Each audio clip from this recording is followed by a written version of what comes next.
Santa Cruz. We are your new podcast. Go ahead and tell me. And we're so excited to introduce and share interviews and stories that inspire, guide, heal, and entertain. We are Susan Douglas and Denise Lane. Today's guest began her journey as a professional dancer in New York, where movement became her first language of expression and intuition.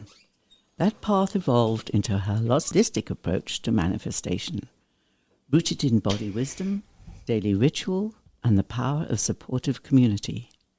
She's the author of The Manifestor Effect, a soulful and practical guide to living in alignment with your deepest self, which we will talk right now. We welcome Robin Leah. Hi. So pleased to have you here. Thank you for having me. Well, let's start with, you're not actually a Californian. You did grow and were raised in New York, correct? Yes, but I always felt like a Californian at heart. And when I got here, I felt like I was finally home. Yeah, I know. You're now deeply embedded. Yes, completely. Yeah. So when you were in New York as a child, did you envisage yourself as a dancer? Yes, my mother was a choreographer, and I spent most of my childhood in a dance studio. She had a company at a community college, and it was like a second home for all of us. Yeah, okay. So you naturally evolved onto a platform, a stage, starting with what? Can you tell us a little bit of your story? Absolutely. So I began dancing at a very young age and was very blessed to have wonderful educational opportunities. I saw my mother's creative process, and that was always fascinating to me to see how the dances evolved. Like, she would have this idea, and then she would talk about it, or we'd find her dancing in the living room, in the middle of the night, and then, and then maybe 6 months later, there was this beautiful dance on stage. And so I was always more comfortable in the realm of creativity than structure at that point. And so when I pursued my dance career when I was in college, I majored in it. I found that I was kind of falling into the same role, choreographing, and that continued when I was in college, when I lived abroad for my junior year, and then when I eventually moved back to New York City. Right, okay. So what did dance teach you about discipline? Yes, this was one of the most powerful lessons, because it's so satisfying when you do something, when there's repetition and you're able to see progress. It can also be very frustrating, but what I learned, because I wasn't naturally drawn to routine, that the structure actually did provide a gift, which was this progress. So if you were working on your pirouettes or your fouettes or any kind of thing in the dance studio, if you just spent enough time and you found the right teachers, you could get so far. But for me, it was always like I enjoyed that. And so I kind of filed that away. And then in my 20s, I moved on also to doing yoga, which even took it to the next level for me, because there was this whole sort of meditative, spiritual component, which is also present in dance, but this is very specific. And I found that practice to be completely liberating. Right, okay, so yoga entering in actually created the more spiritual side of your path. Yeah. Okay, so, and then how did that relate to your body and movement? Did it open any paths or enlightenment at that point? Yes, it was sort of this convergence of a number of things that I was pursuing. When I graduated from school and arrived in New York, I actually became a massage therapist. I had done a summer intensive and took a class, and the teacher said, "You need to do this. This is what you should do, to support yourself while I told her I wanted to be a choreographer. And so I was pursuing that, and I was also studying dance. I was choreographing, and then I was really kind of pushing my body to the limit. And then one of my best friends brought me to this class. It's a style of yoga called Jiva Mukti. It's very well known and very powerful. And I was blessed to have the founders, teach the classes. And I just remember the first time I did a yoga class, and there was Shavasana, and I didn't have to memorize anything. I could do these poses, and then at the end, I went into this meditative state, and I was just like, this is total and utter bliss.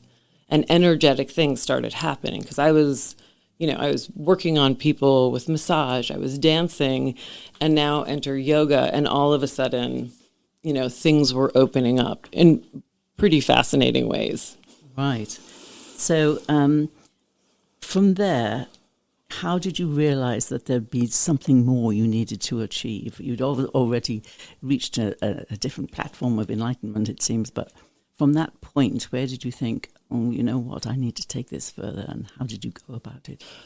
Well, there was a point where I was running a dance program in Manhattan for high school students. It was really amazing. We were in at the edge of the West Village, and we had so many opportunities to perform and do things around the city. And I actually noticed that my choreography, I was starting to put poetry into the choreography. I was tuning into writing.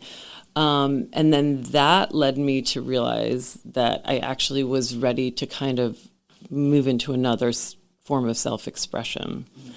So between the yoga and, this evolution of, just spending a lot of time in the city producing shows, choreography shows, I started to also dive into music, which is a very natural progression for a dancer, because if you've trained your whole life, studying rhythm and, hearing all the subtleties in a song, the structure is sort of embedded in your body. And so that was another path. I made a demo album and started that route as well.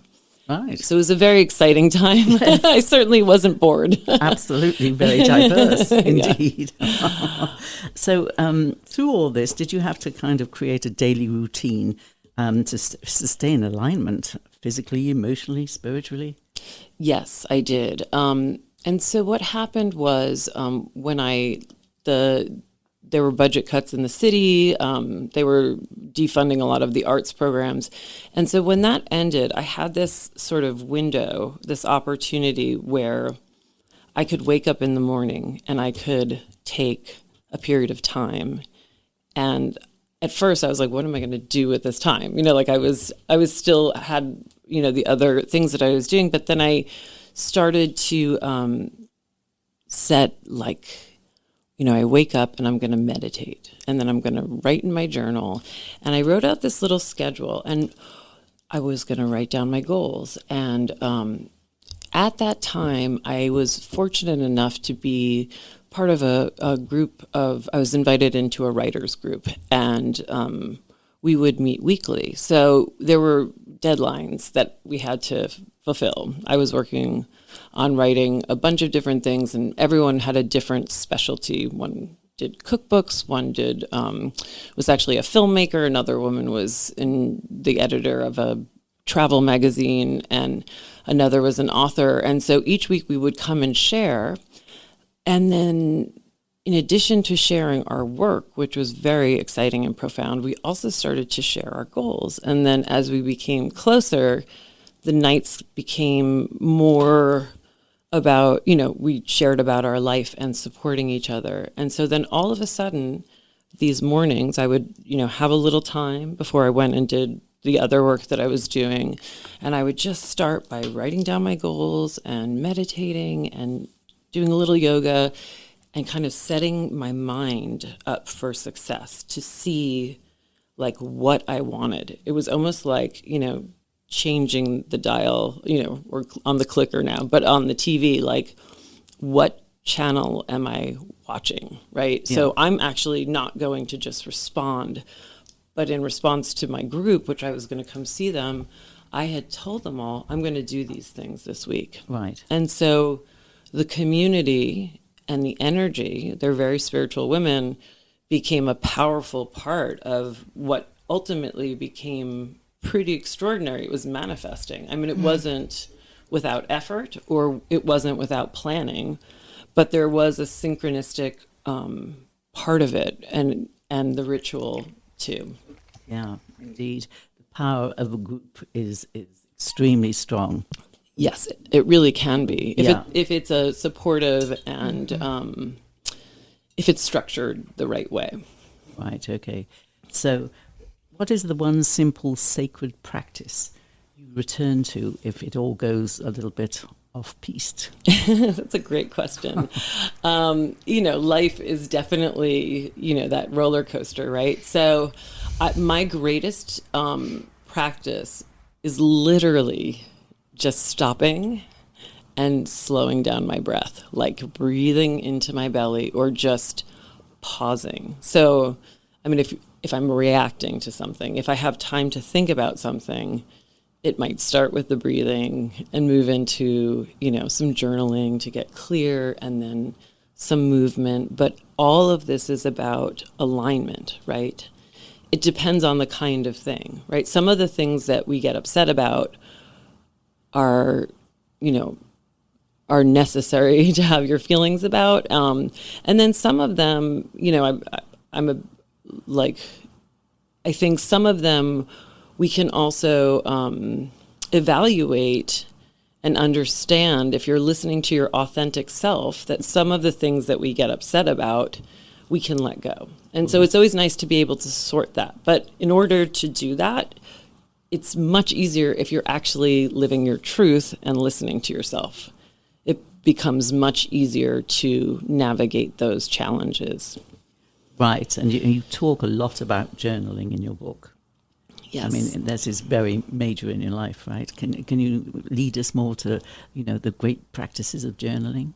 Yeah, I mean, there have been so many studies, way back. I think there was one Columbia University did many, many decades ago where they followed these people. Maybe they were in business school. I'm not sure. I can find it and I'll put it on my website. But essentially what happened is they watched a group of people over a period of time, and what they noticed, in their analysis of their life's accomplishments were that the people who wrote down their goals actually had way more success in achieving them. And not that the other people, I mean, I don't know how intensive this study was, but I think it, I've read a lot, and I think we've all read a lot and heard a lot about that, to write it down. The question is, why does it work? And, that's what I think is really interesting. Right, yeah. Well, you talk about a lot about it in your book. Yes. So maybe we can talk a little bit more about the book itself that you've now produced, or the Manifestor Effect. And where is it available? It's available on Amazon. Okay, great. Yes. And along with that, you've brought in a website. Yes. Right? Yes. There's a website for commercial goods. Yes. Associated with the book, really, isn't it? Yes. Yeah. Some of it. It's we have, so along with the book is about manifesting, and it ties in a person, having the ability to craft their own daily routine. So for each person and for each goal, when you use the book, you're going to have a different journey. And some of the things that we talk about are, ways of anchoring. And I'm in the process of writing the journal right now. I'll go more into this in the journal. But what I did was I curated a product line that helps people remember, just remember what their goals are. For example, there's a ring. I call it the Manifestor ring. I have one. I know. I love it. I wear it a lot. Has it helped? It's gorgeous. Oh my God, it looks beautiful on you. Yeah, beautiful pink color. And it's a color towards manifesting, or is it the stone itself towards? Yeah, I mean, stones have vibrations. Yeah. The way that and that's powerful. The vibration of everything is super powerful. For here, the idea of anchoring a thought or anchoring an intention onto an object is kind of fun because it's actually useful. I'll give you the example of pickleball. my new obsession. I say I joined that cult. But so when I play pickleball, it's like dancing or yoga where you train in something, and I have had wonderful mentors and teachers. And one of the things that I will do if I'm wearing my manifestor ring is I'll look at it and okay, remember, like follow the ball, or, like get a point or whatever it is. I mean, this is just like a minute thing, but it could also be something much bigger, right? Like we have these kind of micro intentions that are really important to us in a moment, and then there are these bigger goals, right? Like our macro goals, larger things that we are wanting. And so the jewelry, there's also a necklace we call the North Star, and it just has some patterns that you can face outward. And again, that's just sort of like a symbol for yourself to, put your idea into the universe, or if you want to just have something to hold on to and remember, it just acts as an anchor. Right. Yes. Yeah. Yes. So, in community, do you draw from the pickleball community, spiritual alignments, or is it with just the yoga community, for instance? I mean, is there different vibes from different communities? 100%. Yeah. I mean, I think there are universal things that we all crave, is friendship, belonging, support. And, that exists in all of those communities. I mean, for different reasons. There's when you are using your body and your mind and you're connecting with other people, it's a powerful combination. I mean, and that's, I think, why people are so obsessed with pickleball, because there's that challenge, right? Like you're thinking and you're connecting, and there's so, and these friendships get very deep. But the same with yoga, or really any community that you belong to. What I like about the Manifestor Effect, or the Me Group is what I call it, is that it's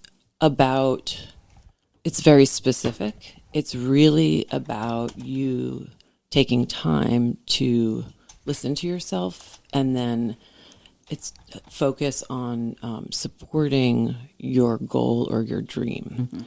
And I think that's a luxury that a lot of people don't have time to do. Right.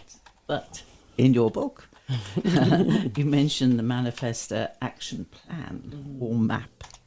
And so that helps people start to bring it to themselves into the way of manifesting, correct? Correct. And so basically, the entire book, I feel like the book, you could read through it once, and then like you can do it in chapters. Like, for example, I'll be hosting a 12-week Manifestor group starting in July down at La Selva Beach, and also other places probably in Seascape, where you meet for an hour and a half each week and you work on one lesson from the chapter, right? So if it's the first chapter is discover your passion and purpose, you would go through those exercises. And so really what the book is designed to do is take you through this, 12 chapter journey of crafting your daily routine around your goal. Right. So it's not my goal, it's what you're passionate about.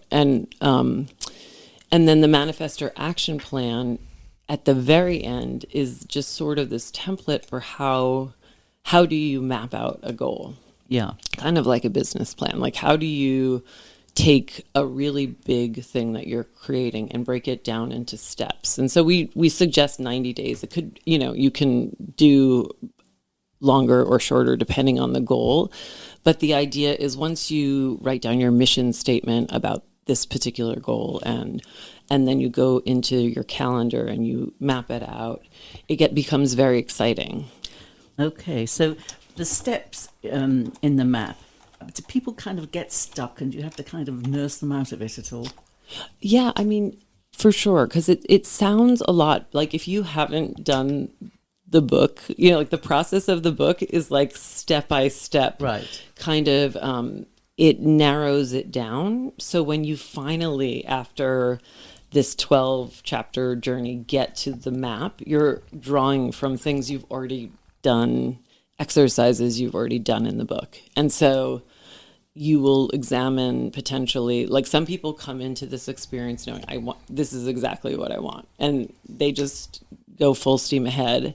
And then, they look at their blocks, they set their routine. And then some people are like, it's just something's missing. Maybe I'm not feeling that passion anymore in my life, or maybe, I'm at a transition, like my kids went to college, or I just got out of college, whatever it is, or they're looking to find a relationship. Whatever the situation is, the process will help contain it and then get them to that point where they can make their plan. Yeah. Okay. So what makes the circle sacred, shall we say, rather than just supportive? I think this is an amazing question. What's sacred about it? First of all, I think that there's something completely sacred about connecting with your full self, like body, mind, and spirit. And so that requires sometimes for people to sort of clear away the cobwebs, or, just like make space for silence to listen and then reflect. So that's the first part of it. And then when you are doing that with, you can do this book alone. It doesn't have to be with a group. And sometimes that's the right choice because you need to get clarity on your own. Yeah.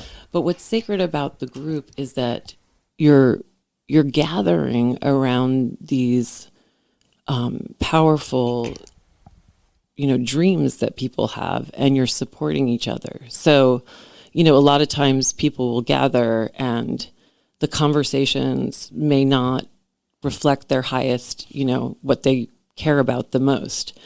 This is real. This is a real thing. It doesn't have to be done with friends, but I think it's really incredible to be heard, like your authentic self and your dreams to be heard by other people. Okay. And there's a structure. Great. We'll pause with that thought because we have to go to a commercial break. You need a clean, pleasant space to conduct business, but you don't want the burden of a long, expensive lease.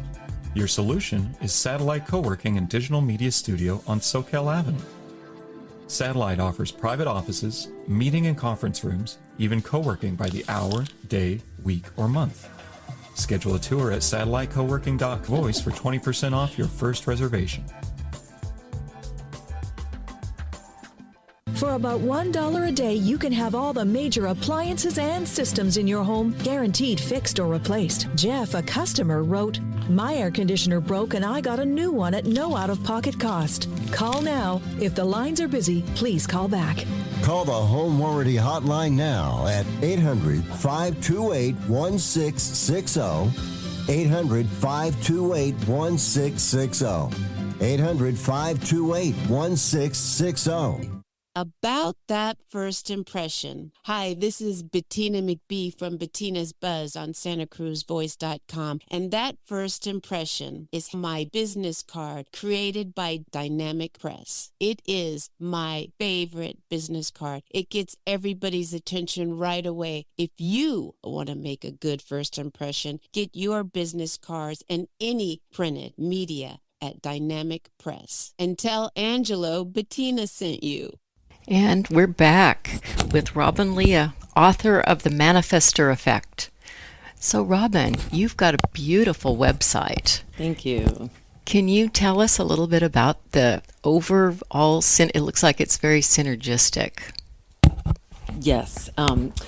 So I felt like because I have a lot of diverse interests and passions, I almost felt like I channeled the website. I know that sounds crazy, but like I just literally at some point realized that I needed to have one place to sort of capture all like my life's work, between music and writing and, yoga and now wellness, massage and self-care. I wanted to have one place where I could help people live a lifestyle that supported their highest happiness. Yeah, that's beautiful. And you've had quite the journey to be able to do that. It seems like you've just continued to move forward as experiences have come up and you've said yes to doing it. Yes. Yeah. Oh my gosh, that's such a great way of describing it. There have been a lot of yeses on my path. Yeah, that's really lovely. So what practices do you use to stay accountable in a way that is gentle, reverent, and rooted in love? Oh, wow. I mean, I'm very blessed with my community and, starting with my family. I have a wonderful family and that support there, I think, is like incredible. My husband is really sort of that mirror of, accountability for goals that I set out. So that's been incredible. Also, I use my process. I mean, I write down my goals. I practice yoga. I am always striving to find ways to accomplish what I want. But the thing is, the interesting part of it is with manifesting and my definition of manifesting, which may be different than other people's, is that I believe it's a combination of effort and clarity, and then this sort of synchronistic thing that happens. It's like almost like, I mean, I don't really understand how a plane launches. I'm like, how does that happen? But like this moment when you get off the ground, right? And then all of a sudden you have like the air under your wings, or whatever that cliche is, but like that idea that you put in a certain amount of effort and sometimes it's just a pure intention. And so I think also that is part of how the group works. And so constantly grounding into my own self, like through meditation and visualization. I've started practicing. I started teaching yoga at La Selva Beach Clubhouse, which is absolutely gorgeous. I don't know if you've ever been down there, but oh my God, they do like weddings and they do events and they, and so they're offering all these incredible things for their community and the community at large. But one of the things that has happened with my yoga teaching is that I'm merging yoga and my knowledge of energy and meridians and other pieces of visualization into that practice. And so the yoga is actually a really neat place where I put into it intention. So like if you stand in a certain pose and then, okay, you're going to set that intention, and I'll guide my students to, think about it, release it, or just let it go. And so that has been also, I mean, it's not fully in this book. It's sort of there, it's evolving, but that has been incredibly powerful as of late. That'll be book 2. Yes. So if people want to take part in these classes, where do they go? So yeah, it's just so the La Selva Beach has a website, and then my classes are also on a site which will be on my daily makeover site, which is thedailymakeover.com. I'm teaching mornings 9:30 Tuesdays and Thursdays, and Tuesday evenings at 5:30. Sounds quite busy between pickleball and yoga and writing and self-care classes, right? Yeah. Yeah, it sounds great. So what do you wish more people would actually understand about the energy of manifestation? Especially in this culture where that value speed over soul. Yeah, I mean, what I want people to understand is that like they have the answer, right? It's about listening to yourself and asking yourself the right questions. Like, what am I passionate about? What's my purpose?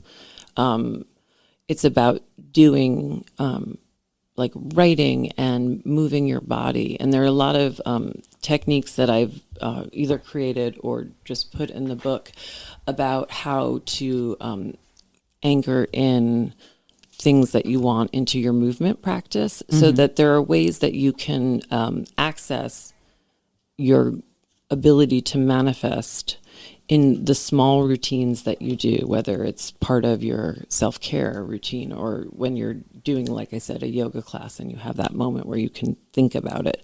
But ultimately, to answer your question, it's about wanting people to live their highest happiness and know that it's possible. Right. In your book, I love this quote about Fred Astaire and the way he worked with Ginger Rogers. And just for people to kind of understand what I'm talking about, would you read a little bit for us? Sure. Okay, so I don't have my glasses, but I will do this one. Yes. Okay. Another perfect example of a great manifestor is Fred Astaire. He combined the dancer's big vision with the planner's meticulous steps in his choreography. His films appear seamless and almost effortless, and yet took an incredible blend of vision and focus to achieve. Each of their films required an intense 6-week rehearsal period, with every scene demanding numerous takes. Reflecting on his career in a 1981 interview with Time magazine, Astaire likened the making of the Fred and Ginger film to running a 4-minute mile for 6 months. I can relate to that. Yeah. He spoke of losing 15 pounds during rehearsals, yet also finding a rhythm that felt like a show business dream sequence where you can't do anything wrong. That's like the flow part of it. You just put so much effort into something, and then all of a sudden you're there. Yeah, it's like a rocket ship launching. There's so much energy that goes into launching, and then you get into space, and it's like this effortless flow. Mm-hmm. Exactly. I mean, I've never surfed because I'm a New Yorker and a little afraid of sharks, but I see it like that too. Like when you see someone surfing, or like you're like, whoa, like all the effort it took to get into that moment, and then how it must feel to just like coast like that, ride the wave. Ride the wave. Yeah, exactly. It's beautiful. Yeah. So have you experienced moments when you know there's a really physical shift going on? You can identify it either in yourself or others around you. Oh, yeah. Okay. For sure. I mean, I like energetically, I've felt as a massage therapist, I felt energy shift for people. And when I did yoga, especially when I was practicing Jivamukti yoga in New York City, I actually had this crazy experience where I felt like energy go through my body, like actually move through my body. And then this like glass broke behind my head and everyone in the dance studio kind of looked around, but I had like just this crazy like spiritual experience, and everyone's like, what happened? And I was like, I don't know, like but I was like literally just like that. I mean, I've heard about that, you know, when you read about like the Qigong masters and other like there's this energy thing, right? But I mean, this is real. I can't say I fully understand it. And then you can also, I feel it in a room. I mean, I can feel it, you know, I taught dance for so long, and you know, there's a moment when people lock in, you know, when things shift. You feel it all the time. Does that answer your question? Yes, it does. So do you still dance? Do you dance in the kitchen? Do you dance at home? Yes. Do you move your body all the time? To my children's dismay. Yes, I dance. I love to dance. I really do. And I love to sing. I just think self-expression is like the heart of joy, for sure. And sometimes it really calls to me, like, you know, I can start to see, you know, when my students are doing yoga, and I'll be like, oh, that's so beautiful. Like that would be the beginning of a dance. So if your body could speak to your listeners, what would it say, I would say, about patience, possibility, and presence, if your body could speak? Oh, wow. I love that question. Okay.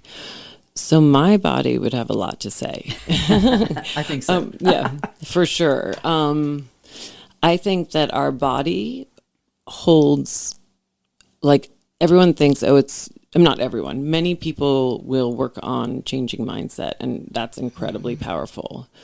I think you can go from either direction. So, for example, you know, like just let's take something like posture, right? If someone is down and they're kind of slouching or whatever, it's like, we'll stand up straight. And, we have these like smile exercises and these laughing exercises that I've done. I didn't think they were going to work when I first learned about them. And they do. Your body can impact your mood, your mind's ability to focus.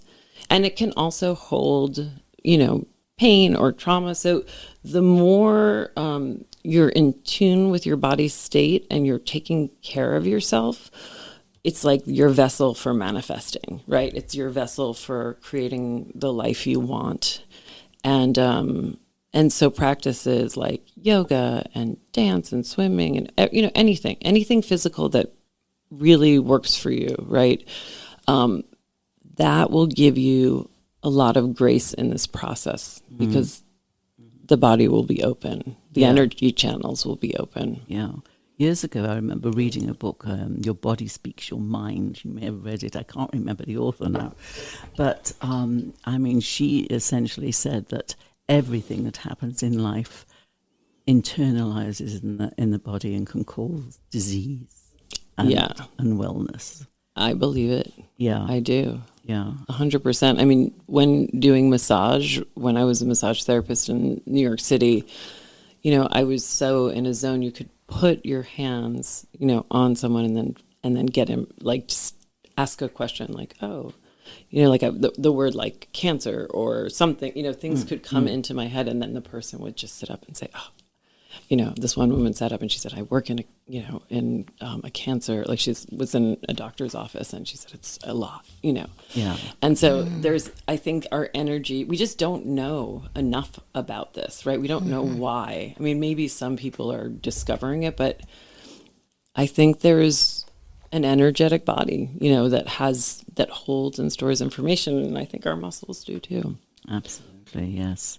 And I wish they would explore that more, because I'm sure it will help ultimately in the cure of disease and illness. Yeah, and I just, I use my life as my own experiment. So, if my body is out of place, or, I'm not, like, things aren't flowing in my manifesting practice, I'll do yoga or I'll meditate for a while and see how it shifts. Yeah.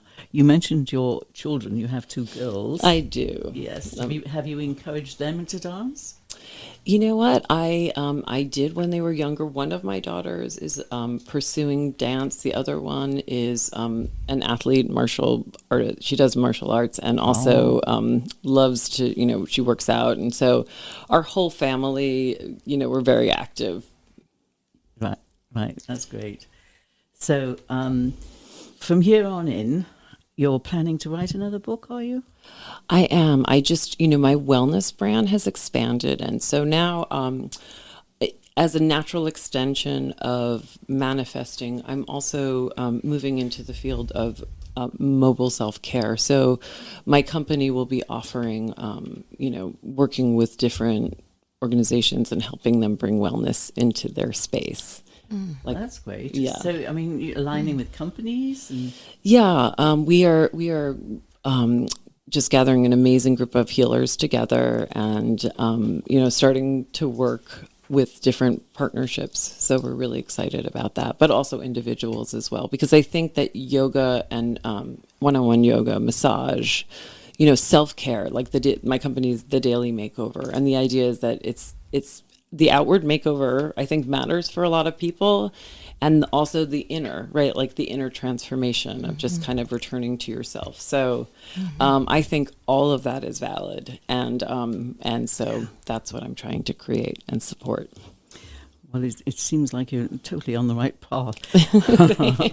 So how did your definition of success, which you have achieved, evolve as you began to live in alignment with intention rather than ambition? It's how so there's this exercise in my book called A Perfect Day, and where you write down, a version of your perfect day. It doesn't have to be the ultimate only one. And I did this exercise many times, describing what I wanted. And when I wake up every morning, living in Santa Cruz County, with my family and friends, and I get to do what I love, and I feel healthy, and I get to walk out on the beach or, experience, I don't have to, I don't have to like clean off my car with snow every day. Like it's just, this is a dream that I had before I knew I was having it, if that makes sense. And I just, particularly the community that I live in, it's just, nature is so beautiful and the people are so kind. So I wake up every morning grateful for the day, like just trying to, that is, if I can make the most of a day, then I feel successful. Yeah, I agree. I think we are all blessed living in this community and this environment. God. I mean, it's just beautiful, really. Yes, and I'm very fortunate. I have we have family members that moved out here. My father and my husband's aunt and uncle. So we're just really blessed that is something that I had always dreamed of manifesting. Big family, because that's what I came from in New York. And so now my girls are getting to experience that. So that's a blessing. Great. That's super. And mentioning your father, he too has a book out. Yes, he's got a bunch. Denise, we're going to have to get him on as well. Oh, his books, he's amazing. He's his book is called The Optimism Cure, the latest one. And it's really incredible, helping people live, their highest happiness and age beautifully. And well, you somewhat take after him then. He is, but we can't argue with that. I was very blessed with my parents. So all these rituals, daily rituals that you get into, is that a kind of form of prayer? Yeah, I mean, it's so interesting because I think this is universal, and this is sort of where I come, like, I've thought about this a lot, and the first version of the book had a whole thing about prayer and how this was like it, and I've saved that passage because it was really interesting to think about that, but then I waited because I know everyone has such a different relationship with their spirituality. Because I didn't grow up very religious, perhaps this is, for me, like prayer, and it is sometimes answered like that. And I think there's something universal about, like, the best parts of most religions. Everyone is wanting the same thing in the religions that I've studied. Just that love. I mean, it's the essence is, it comes down to love. And happiness. Love and happiness and, kindness. So perhaps it is like prayer. And do you, not having had a prayer practice, is that something that it sounds like to you? Well, just the ritual of it. Yes. That's what, very religious people do, right? They're always in this ritual of prayer. Right. And you go through these rituals on a daily practice. Yes. Yeah. And I would say what's different about this is that it's just accessible to anyone, regardless of your religion. Like, you could take the book and adapt it, and maybe add things in about the religion, and maybe, take some of these practices and, add on. But really, it doesn't matter what religion you practice, because this is available for all. Yeah, I mean, at the end of the day, all this division over religions and all this problem and wars that have gone on in history and still going on today. Yeah. I mean, seriously, let's look at this, shall we? Mm-hmm. What do we all believe? Right. All believe in power. Power of the mind. Right. Power to, maintain one's body. Yeah.